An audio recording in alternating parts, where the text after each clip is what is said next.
Good afternoon, Elyse. How are you? Jason, I'm so good. I'm so excited to be here with you today. Yeah, I'm super excited for you to be on with me as well. So we have a lot to talk about.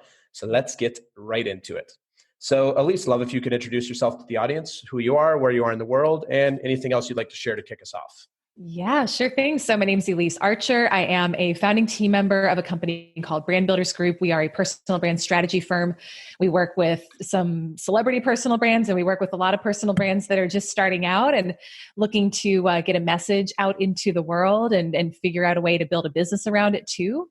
And yeah, I would say that's high level. There's a lot more I can talk about, but that's high level who I am and what I'm all about in the world.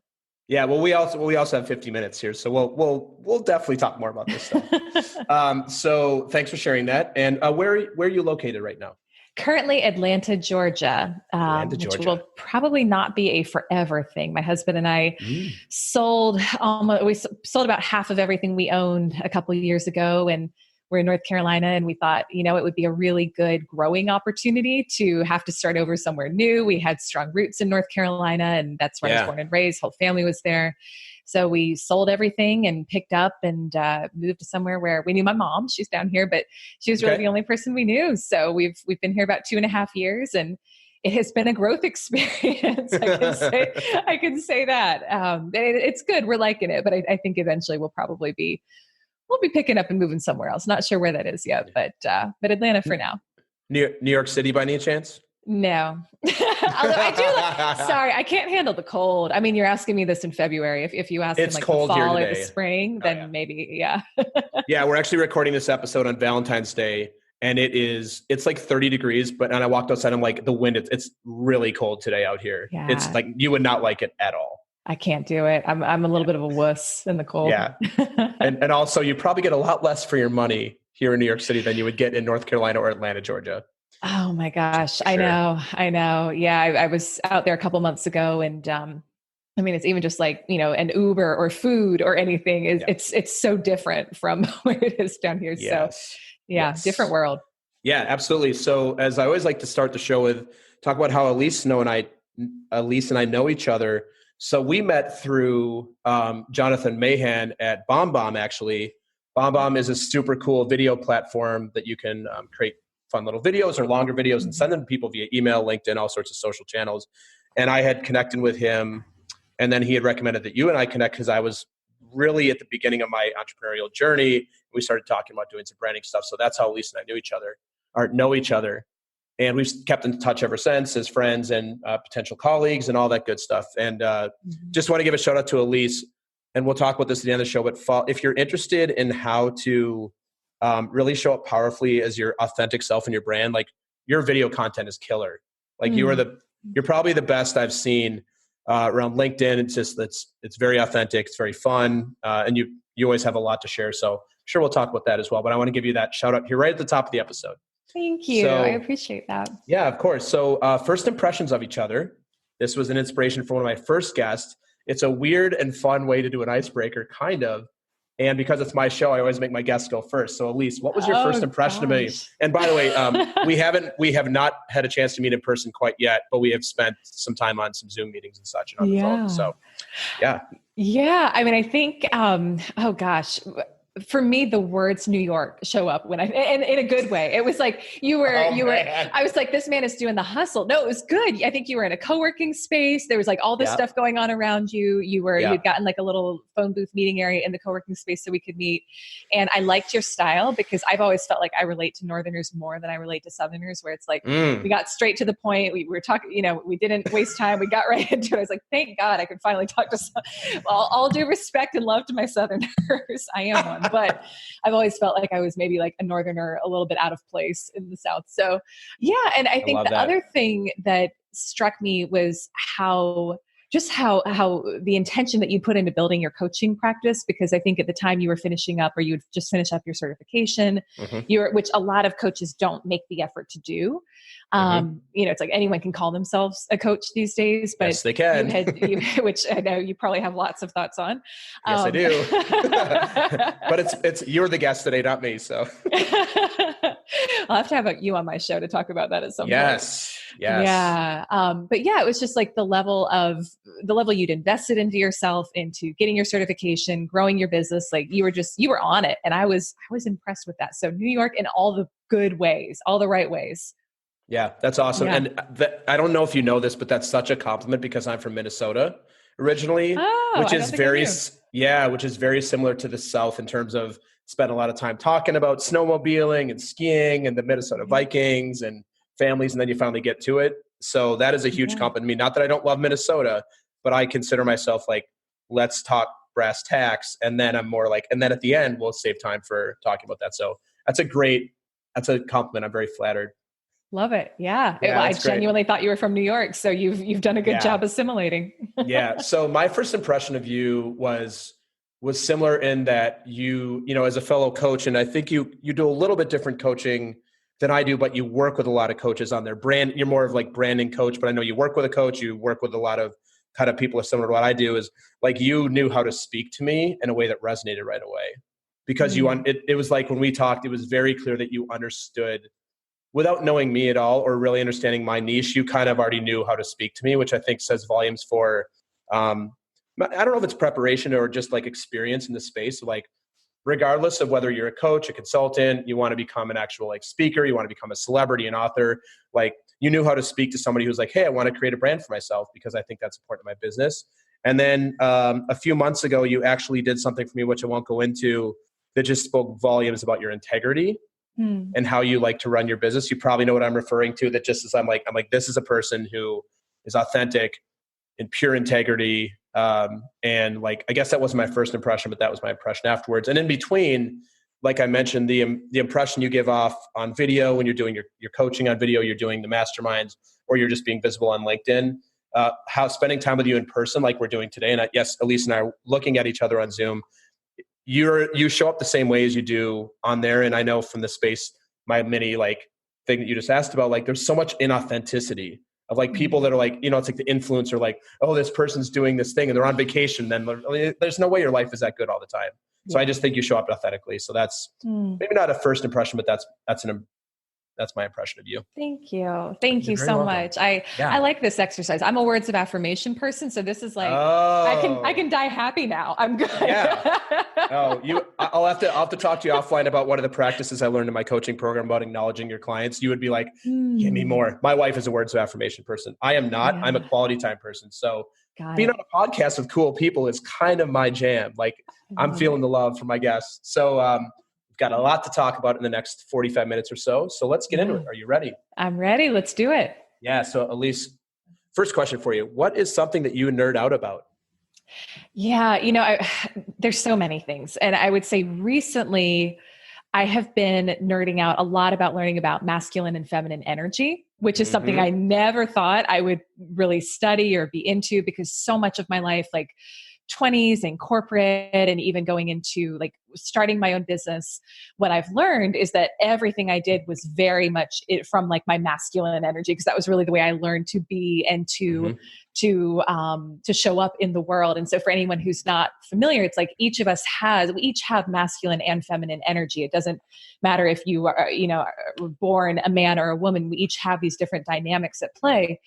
In general, the masculine energy is more structured, it's giving, it's hard driving, it's linear.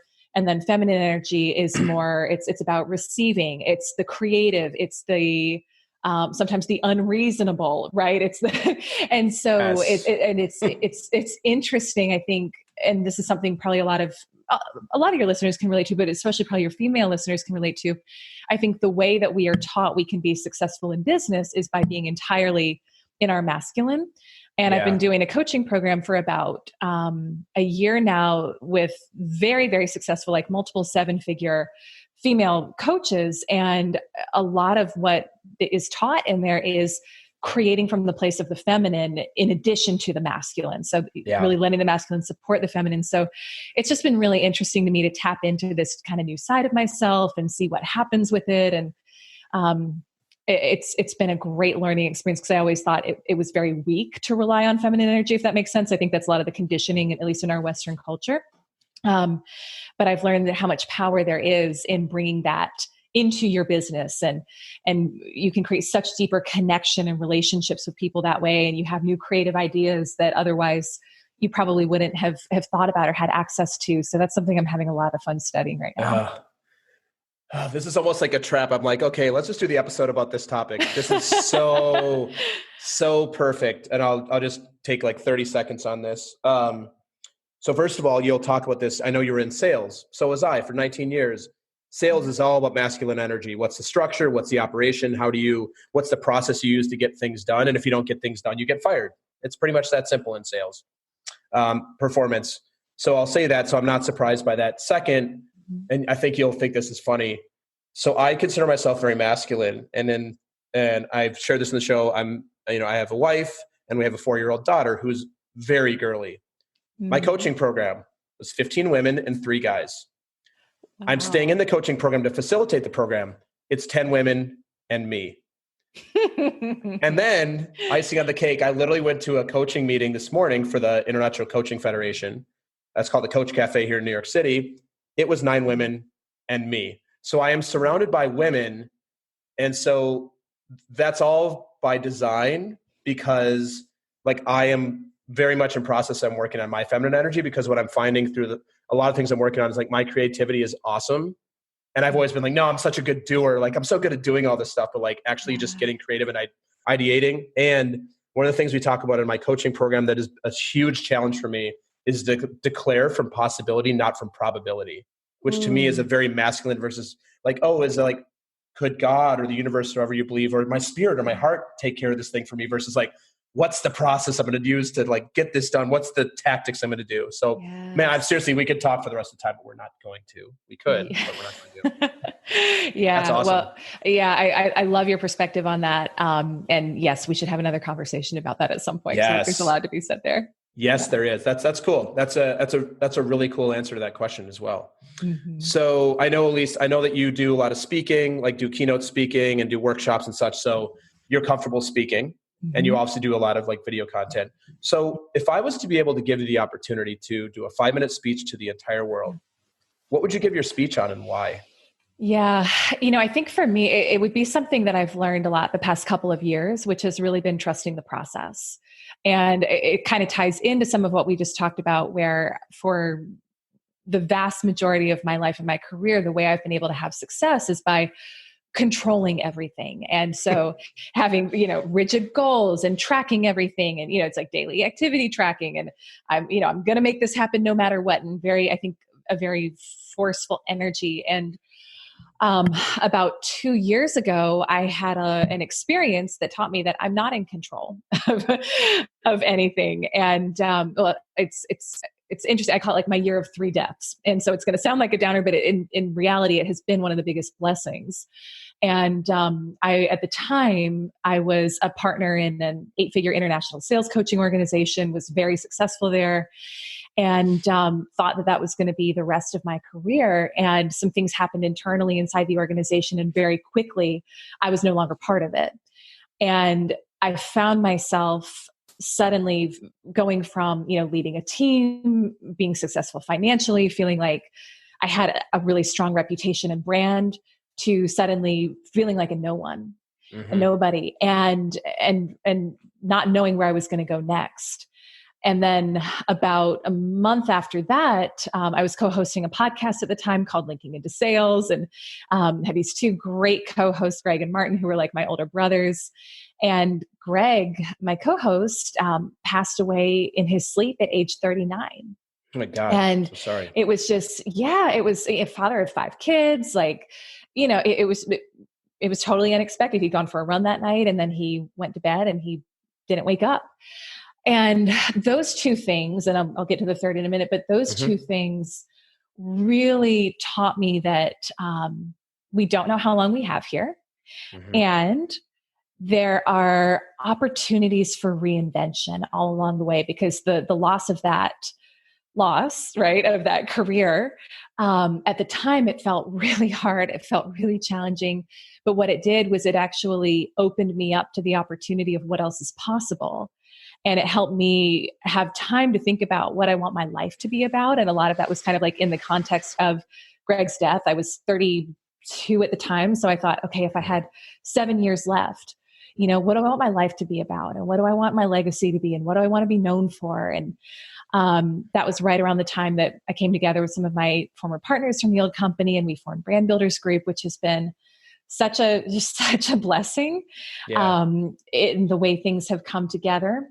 And then about a year ago now, so this is like the third death. About a year ago now, I was pregnant and I lost that pregnancy. And that was, again, and I know like so many people have gone through that. And I didn't realize at the time how many people had gone through that experience.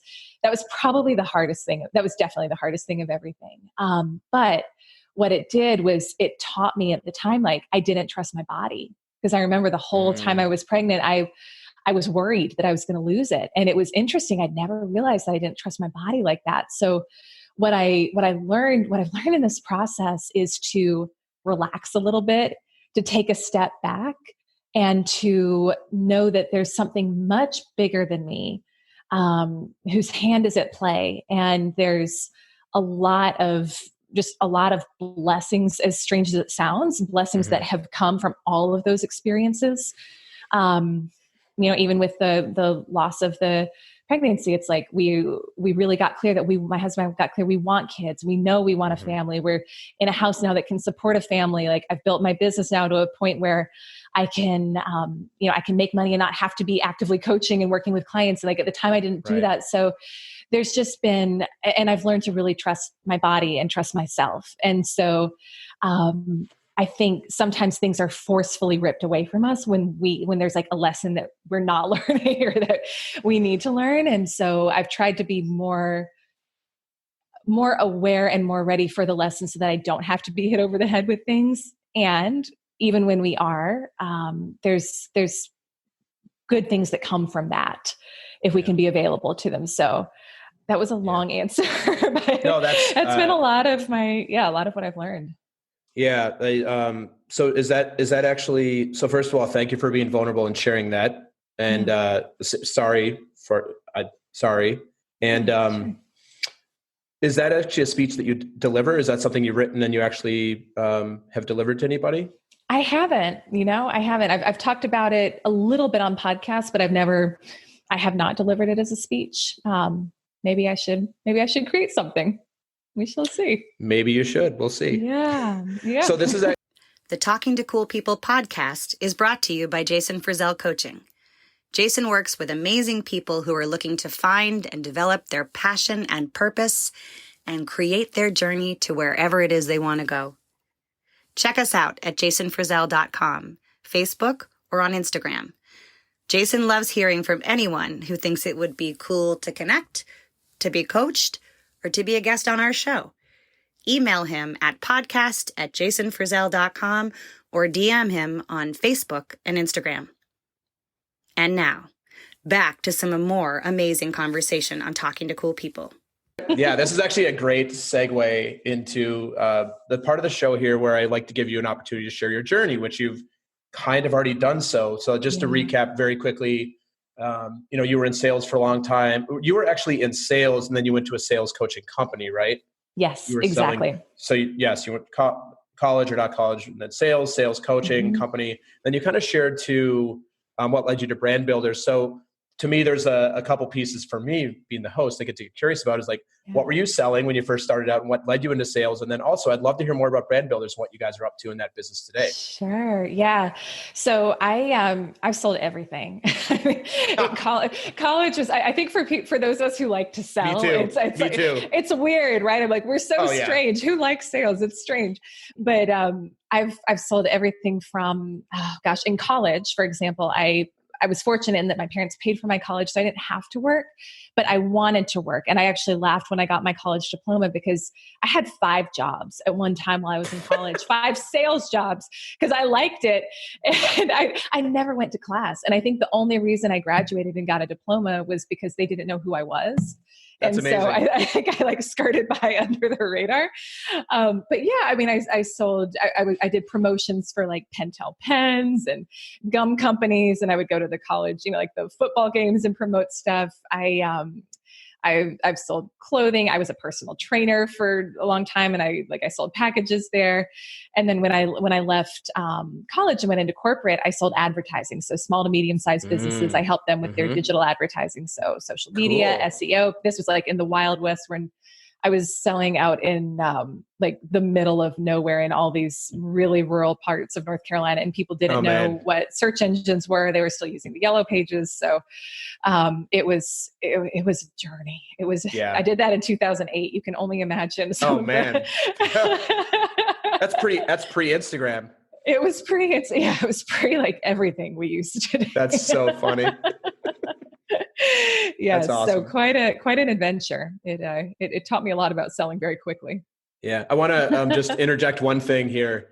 I sold paper advertising in college. I sold classified advertising for the University of Minnesota school newspaper. Love it. I love it. So for those of you who are millennials, and I think you're a millennial, what that means is you would open up an actual piece of paper, and there was a section where you would actually look for things you were interested in buying or ads, and you'd actually read them, and then they would have like a phone number on it. Like that was literally all it was, and an address, like a restaurant or a bar. So that's what that was. But there was no ads popping onto your phone. This is like a thing that you picked up and had to read. Yeah. You're blowing people's minds right now. I am like, what is this? What is this? This is not a thing that ever existed. Yes, it did. I love it. Yeah. So the interesting thing that kind of ties in with what I'm doing now is when I was in corporate and selling this digital advertising to small and medium-sized businesses, I was at the time I was doing outbound like cold calling and prospecting, and it seemed weird to me that I would be working with these businesses to get them inbound leads by getting them known and building a brand online and through social media. And here I was trying to grow my business, but I was doing this cold calling and outbound prospecting. And so I started like tinkering with the idea of building a personal brand, oh gosh, how long ago was this? 7-8 years ago, I started tinkering with it, and I started hosting like these weekly video web series, and it was like one person would show up, but I got one, and I started putting videos out on YouTube about digital advertising and how can an attorney market their practice, and I started getting inbound leads and inbound opportunities, and Amazing. It was like I couldn't talk to my boss about it because it wasn't the model that we prescribed. Right. In sales organization, It's so structured. You do it this way. You don't deviate from the norm. But then when I decided to leave corporate and go into coaching and go out on my own, I didn't have the coaching experience that you have. So I really commend you on that. Like you've put in the work.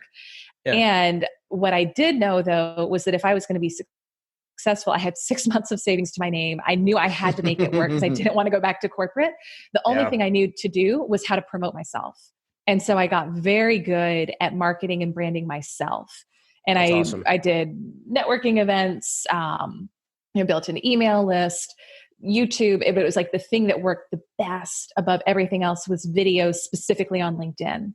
And I was able to quickly recoup and surpass my corporate income by just being visible on video. Amazing. And built a business successfully there, so that I tie a lot of that into what I work on with my clients now, just because I've seen how successful it is. It's like, if people don't know about you, they can't do business with you.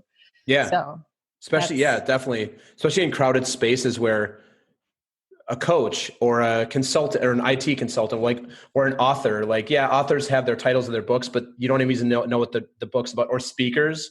Like if all you know is like I know a lot of speakers and I don't know what they all speak on. And all I know about them is like, oh, I like them. I've had a lot of them on the show. I like them.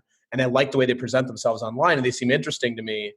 And I know they have a point of view, but I don't know what they speak. I'm just like, I don't know what people coach on. So I think that that's such a cool thing. And the fact that you figured it out, it sounds like in your 20s is amazing. Cause I had no clue in my 20s that I needed to build any brand for myself.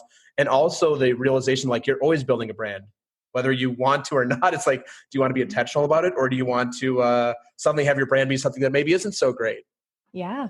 That's exactly it. And it's like, you're spot on, especially today with how much access people have to look up on you, look stuff up on you and check you in on social media. And if you're not intentional about it, and if you're a business owner or the face of your business and you don't have a strong presence when people look you up, it's like you're losing opportunities that you don't even know about. People get this today. So I don't think it's anything new, but the question is, are you doing it or not? Yeah. So real quick, before we move on here, brand builders. Mm-hmm. So love to hear a little bit more about brand builders and what you guys are up to. Yeah. So it's been a cool journey. We're coming up on 2 years now. Oh, congratulations. That's awesome. I know it's gone really, really, really fast. I can imagine. And it looks like a really fun business. You guys look like you have a lot of fun. We do. And here's what I love is for each of our clients, like, yes, they want to grow their businesses. A lot of our clients want to scale to 7 figures, multiple 7 figures, 8 figures and beyond. And we work with a lot of clients who are at that level too. But I think the bigger thing is the common thread is everyone also has a message or a mission that they feel called to fulfill in the world. So it's not just about the money, it's about the impact. And one of the things we do with our clients is we do something called a brand strategy day, where it's like a intensive and we're sitting in a room together and working on mapping out your brand strategy. And I was with a client last week in Nashville who's a top producer for a direct sales company. And she has a really just powerful life story and is wanting to expand into speaking and writing, and hearing her heart for what she's doing. The whole time she's like, it's not about me, like spending this money. I'm happy to spend the money on doing this because it's not my money anyway. My mission is to liberate these women to live their fullest life. And she's like crying because she feels so powerfully about what she's doing. And that's so cool to get to support people awesome. Like that. Like it's the coolest. So, we really, I think the challenge today with building a personal brand is noise, right? It's obscurity. There's so much out there, like you've talked about. And so the key to breaking through the noise is you've got to be really clear on what your message is, how you're different, what your business model is, what your strategy is. And if you're not clear on those things, then you're going to come at it from all different angles and you're going to just continue to be sucked into obscurity. So the first step for each of our clients is getting them really clear on we call it your brand DNA, what your brand DNA is, so that they can go out and communicate that powerfully and effectively in the world. Yeah, that's awesome. Well, you usually talk about this at the end, but in the show notes, we'll definitely provide links where people can learn more about you and learn more about brand builders as well. As that's part of your team, but you're not the only person there as well. That's a partnership with some other people, right? Yeah. Oh yeah. And we're close to, I think 20 people now. It's grown. Holy cow. That's amazing. Yeah. 2 years. That's awesome. It's pretty amazing. And we've got such cool people on staff, like New York Times bestselling authors and world champion keynote speakers and just people who have done it. So who you get to learn from. So it's a great journey and it's absolutely a team effort. And yourself as well. You don't have to be humble. You're also on the team too. You're like, we have world-class people like these other people. I'll take it. All right. More words of affirmation. I know the 5 love languages well. It's like, I'm using weaponized words of affirmation. That's so funny. Oh, that's hilarious. Yeah. It's dangerous. I tell my husband, I'm like, once you figure out how to work me, it's like, it's all over. I mean, but it doesn't really matter at the end of the day. It's like, I have the term like weaponized coaching. Like I know you work with coaches, like you can weaponize the things you learn as a coach very easily if you want to. It's not a good look, but it can be very persuasive if you want to decide to use it. Absolutely. All right. So this is the part of the show where you get to ask me something. So what do you have for me? So this is a fun question for me because so we're going to go deep if you are available for that. Oh, I'm available. I'm getting in touch with my feminine, vulnerable side. I'm ready. I'm working on it. Let's break it all down. You're coaching me. I'm live on the podcast. I love it. I mean, I'm just curious with your life experience and going from corporate to running your business and having your family. It's like, what's been your biggest life lesson so far? I mean, like the answer I'm going to give now is so different than I would have given a couple of years ago, kind of like your story. The biggest life lesson, and this is very much an in-process thing for me right now. And this is kind of what I told you earlier is that like, it's actually possible. I came from a world, both the way I was raised, and I don't mean by the way I was raised by my parents specifically, just kind of the culture, more like you said, Western culture, the culture. I grew up like pretty humble in Minnesota. My grandparents were all from Kansas, humble, like great people, but like, and it's not the way they parented me, but I've always had this idea of scarcity. And then you go into sales where you get big quotas and you're like, there's no way I can make that number, scarcity. And then you go and work in startups where you're like, that's outrageous. Like, there's no way that's possible. Scarcity, scarcity, scarcity, scarcity. And like what you said resonated so much with me. And I'm like, oh, we could talk for the whole hour about this, is the idea that you need a strategy and tactics to always do all this stuff to get to that thing versus actually trusting. And I mentioned this earlier, we call it declaring from possibility, not probability, that there's like the things you can do. Like you and I are both good at doing stuff. And then we do stuff. So I'll give you a great example, this podcast. So I knew nothing about podcasting. I listened to a lot of them, but I knew nothing about setting up a podcast. And I figured out all this stuff to get us live here today.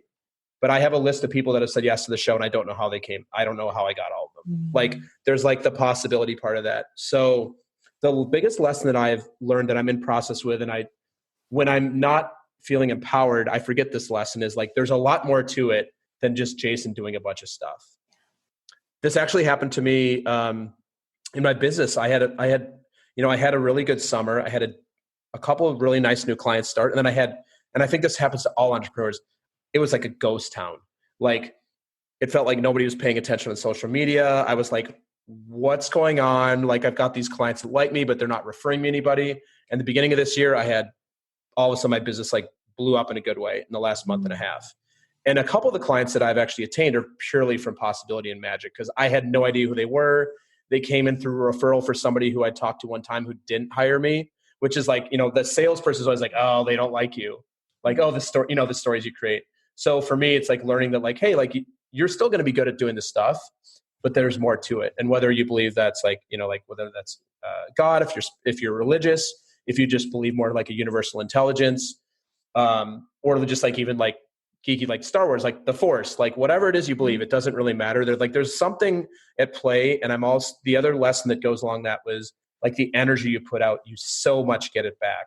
So I'm at a point now, and I think you'll appreciate this, like I'm attracting my ideal clients. Yeah.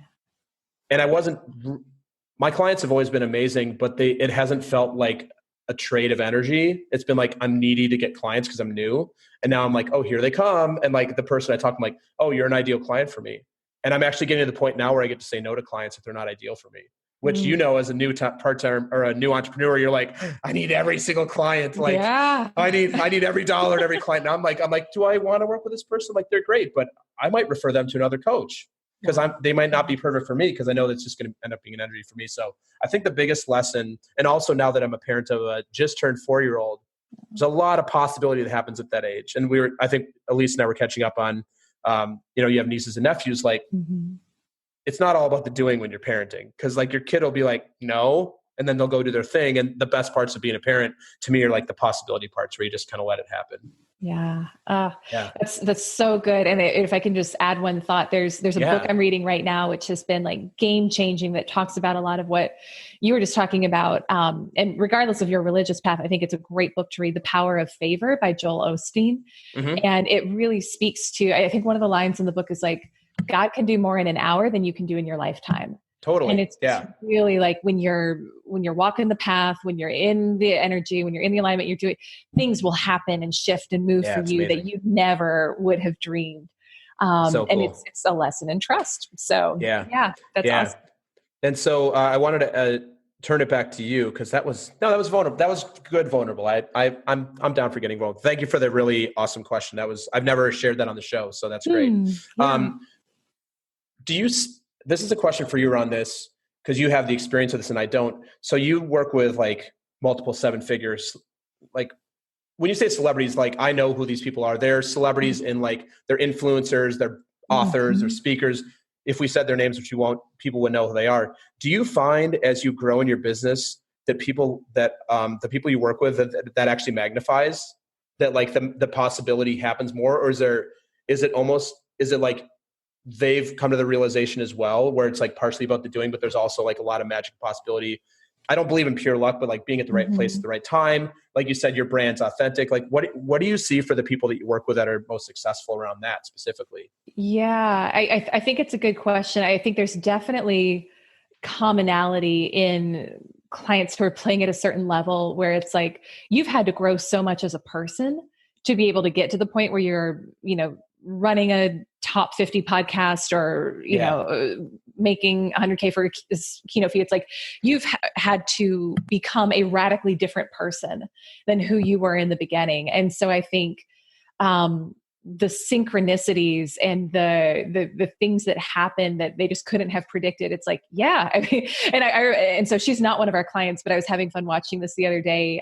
Rachel Hollis I think she had a week where like, she was on Oprah's stage. She was here in Brooklyn. She was talking. Oh yeah. There you go. Yeah, I knew somebody who went. She was there at the Oprah 2020 tour here in Brooklyn. Last weekend. Yeah. So she's on Oprah's stage. She meets Michelle Obama, and then The Rock tweeted her, and she was literally like, she was like, "I'm dead." She's like, "This is it. I don't." And you can still see. She's like, "What else is there?" But you can see even in her, there's this sense of disbelief that this could actually be happening for her. So I think that's the other common thread that I see, regardless of the level of success you're at in your business, is there's like this question of, why would someone listen to me? And, you know, how is what I'm doing any different? And so there's this interesting kind of dynamic that I think we all have to learn to balance of trusting that, like, if you have a message, if you're being called to do something, it is for a reason. And we all maybe battle the imposter syndrome a little bit. And I see it in their bigger clients too. Yeah. But I think it's like the magic is just bigger at that stage. That's super cool. There's two things I just want to put in there real quick before we move on. So one is the thing that I think hits and I coach a lot of entrepreneurs around this. The thing that hits all of us is like, is today the day that like everybody's like, oh, Elyse, your stuff's not good? Or is this the day that every single client calls me up and goes, you know, I want to work with you for a year. Like, I don't, like, you're not good at all. Like, I think I'll bet you The Rock has days where he's like, is today the day where the casting agents stop calling for these, you know, $40 million paychecks? So that's the first thing. And the second thing is like the idea as you advance and you're working on yourself, and we call this leader care within the kind of coaching I do, is you also have to take care of yourself at a different level. So if you're working out like once a week and you're speaking for 10K and you want to get to 50K, like, you likely need to go, and working out is just an example, but like, are you meditating? Are you doing yoga? Like, if you're spiritual, are you praying? Like, the things, like, you need to advance your care as you advance your career, advance your brand as well, and making sure you're taking care of yourself, because otherwise you just burn out, because it's like so much. Yes. I love that you said that. And it feels counterintuitive, especially if you come from a corporate background of any sort, where it's like, you just do. I remember at one point in corporate, I was like, I was getting up at 2 a.m. to try to hit my sales goal. And it was because the only thing I knew how to do was just sleep less. Yeah. Oh, it sucked. It was the worst, but it was the only thing I knew how to do. And I was so unhealthy and so just sick and burnt out. And it's like, you couldn't pay me enough today to do that. But what I've learned is, by incorporating what you said, that taking care of yourself, you can get multiples on your results. And it doesn't have to be, it's not so linear. You know, it's not that the self-care is critical for success. So love that you brought that up. Yeah. Awesome. Yeah. So I got a few more questions for you if you've got a little more time for us. Absolutely. All right. So what's the thing that you're most proud of? I would say, and you know, it's kind of like you said before, the answer probably changes as time goes on. Right now, I think it's how I've reinvented myself over the past 2 years. And I didn't know, I couldn't have predicted my life would look at all like this 2 years ago. And it's been amazing. So I think in terms of reinventing my brand, like when I left my old company, part of the deal was I had to get rid of any social media content I'd created while I was there. So I'd done a video a day for a year with sales tips, and I built a strong, it's like it all had to go away. So I've reinvented, and I've created a new brand and created a new podcast, new website, new business, gone out on a limb and joined a very pricey high-end coaching program that's taken me around the world. And I've met so many incredible entrepreneurs, and just other people to be in community with there. I think I'm showing up in my relationship better, because that's still a moving target for me. That's still something I have to work on. Right. Me too. My wife will be listening. She will be like, yes. Yeah. My husband's upstairs. He's like, I'm glad you still realize that. He's like, finally, she admits it on the air after not telling me that. I still have some issues with control there that I'm working on releasing and letting go. So that's kind of my journey now. It's a work in progress, but overall, I like who I am today a lot better than the woman I was 2 years ago. And I liked her a lot too, but I'm really proud of who I've become. Yeah. Congratulations on all that. That's super cool. Thank you. And thank you. Yeah. Congratulations on admitting on air that you have some things to work on in your marriage. Because you can never air this episode. He can't know. Weaponized podcasting. I don't remember what your husband's name is, but he'll be like, but you said it was. You're like, no, I'm perfect. You're like, no, but you said. The whole like you can be right or you can be happy. Sometimes I'm like, I want to be right, which is terrible. We joke about that. You and I are two peas in a pod. That I am so like that. So stubborn. Well, you're Scorpio, right? Oh yes, I'm a Scorpio. We're both Scorpios, so I get it. It's like, you get it. Yeah. Do you ever get where people will meet you and they'll be like, "Oh, are you Scorpio?" And you're like, "Yeah." They're like, "That's the only option for you." Like, anybody who they're like, "You're such a Scorpio." I know. I was annoyed with that at first, and then I was like, "Oh, I'm just going to own it." You got to own it. You got to just Here we are, two Scorpios, and in salespeople. So bad combo. Yes. So, Elyse, what's something that you're afraid might actually be true about you? Oh, okay. Time to get deep. I know. Get deep like we haven't already, right? Exactly. Okay. I think, so Ed Milet talks about he thinks that when we die, we will meet the version of ourselves that we could have been. And his whole life is centered around when he meets that man, feeling like he's looking in the mirror and he's looking at the person that he was sent down to be. And I think that's heavy. Yeah, it is. I know. Well, it's a heavy question. Be careful with these questions. I mean, we can talk about dogs or something. I like them too. Me too. But yeah, I mean, I think the more you grow and the more you're around people who are playing at a big level, it's kind of like, oh gosh, I'm going to butcher the way she says it, but I've heard Julie Solomon at the Influencer Podcast talk about like, oh, you spot it, you got it. So if you see something in someone else that you want or that you recognize, that means there's some of that in you. It's like, when I watch That's cool. Sports teams play, I have zero, there's no longing in my heart. There's nothing like, I wish I was on that field playing. That is not part of it. But when I see, people on bigger stages or like some of the top podcast hosts or top authors, it's like, there's part of me that's like, I want that. Yeah. And so I think the fear of what could be true is that I'm living up to like 1% of my potential. And so for me, a lot of the journey over these past couple of years has been just trying to be open to, what else is possible if I don't control the whole process, and being really receptive to stepping onto bigger stages and doing bigger things and starting to see myself in a light of someone who could do things like that. Yeah. So, because the reality is you actually can. Yeah. Which I like your reaction. You're like, oh, no. And it's so fun. And I think a lot of people who are kind of in our space, like we get it, we get it because there's this desire to do it. And then there's this like, oh crap, like, is that really what I've been sent here to do? Yeah. If it is. So I have a little surprise for you because you don't know this part of the question. The second part of this question, which is a surprise to everybody, is what do you do to compensate for that fear? I would say my spiritual practice has been the biggest thing. The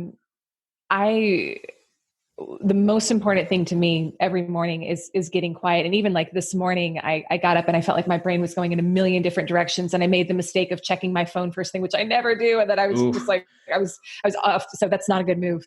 But as soon as I meditated for just 15 minutes, it was like, I was grounded, I was calm, I was centered. And right now it's a process for me. Like I'm in the process right now of compensating for that fear or figuring out what the answer is. And it's being quiet every day and journaling. And I've also been doing a lot of dream journaling as well, where I try to listen to what are the messages that are coming through in my dreams. And also like, putting myself in coaching programs with people who are playing at a level that I definitely see myself playing at, just to, because it's like at a certain point, you got to rise to the level or you got to get out, and I'm not going to let myself get out. So, right. So there's a couple of things, but it's definitely a work in progress for me. Oh, that's cool. Yeah. I want to, before we're going to wrap up here in a few minutes, but I want to give you the reverse of something that you talked about. I think you'll find very interesting and amusing. Maybe not quite so heavy, but very confronting. The whole, like, if you spot it, you got it. Yeah. That's true the other way too. If you're with somebody that's super triggering, it's almost always because you see something in them that you're like, no. So in my coaching program, we had to look around the room and pick a person or the person that was the most triggering for us. And there was 18 of us. And we had to write down on a piece of paper the reasons they were triggering to us.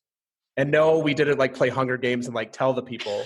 But we had a list of things. And then the next thing was like, okay, go through the list and see what you identify in yourself for this. And as you go through this, you're like, oh no, like that thing that is so annoying of that person over there. Like, and I love that person, but like this thing they do just bothers me so much. And you're like, oh crap, because it's true about me. Like deep down, it's like, and that's like the thing that you're so afraid is true, that you either compensate and you don't let it out, or you actually do the same thing. And that's why it's so annoying. It's a very like, I would not recommend that with your spouse. Do not be like, honey, tonight, let's write down the things that we hate about each other, that trigger us about each other. Well, if you know a good marriage therapist or a good counselor that you can refer people to afterwards, you can set it up as a revenue stream. Yeah, I was going to say, I just need to make sure I have like an affiliate agreement with that. I'm like, I'm going to confront people and then I'm going to send them your way. We're going to have that would be very ethical to have like a therapy coaching, like revenue stream together. It's amazing. Good business model. This is the sort of things that Elyse teaches you to do, is find shady business models. Creative. It's the feminine. We get creative. We get unreasonable. There you go. Awesome. Well, sorry, I just took the interview in a bad direction. No, it's so good. I actually took it there. Oh my God. So we're going to wrap up for today in just a few minutes, but I want to give you an opportunity to let people know where they can find you. I have no doubt when people listen to this episode, which there'll be a lot of people listening, where they can find you, how they can connect with you, how they can connect with brand builders, and perhaps get a recommendation for a therapist if you can go work on that business model in the next week or so. So Definitely. Where can people find you? Absolutely. So everywhere on social media, I'm at Elyse Archer, and Elyse is ELYSE.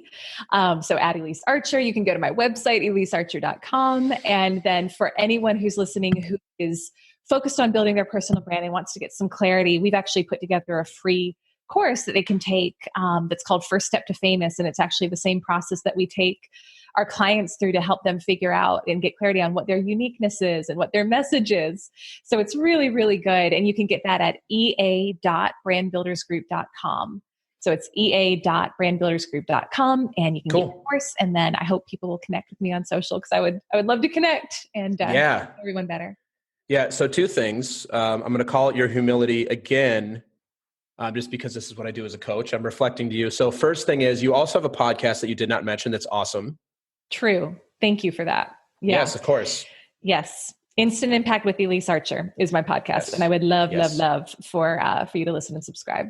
Yes. So podcast. And then second thing, I will provide all this information in the show links. So don't feel like you have to be writing down stuff on a piece of paper, jotting notes. It'll all be there in the show links and wherever you get your podcast. And like you said, you now have the offer to connect directly with Elyse. So please do. As you can tell, she's an amazing person. Mm-hmm. So last thing, love if you would leave the audience with some words of wisdom. And the words of wisdom have to fit on, for old people, a Post-it note; for young people, an Instagram post. And somebody's like, so the Instagram post, like the post or the words underneath it? I'm like, no, the post. It's got to be like beautiful marketing on Instagram. So what kind of words of wisdom would you like to leave us with? Yeah, I would say the thing that to me has been really powerful in my life is learning that generosity is a time bender.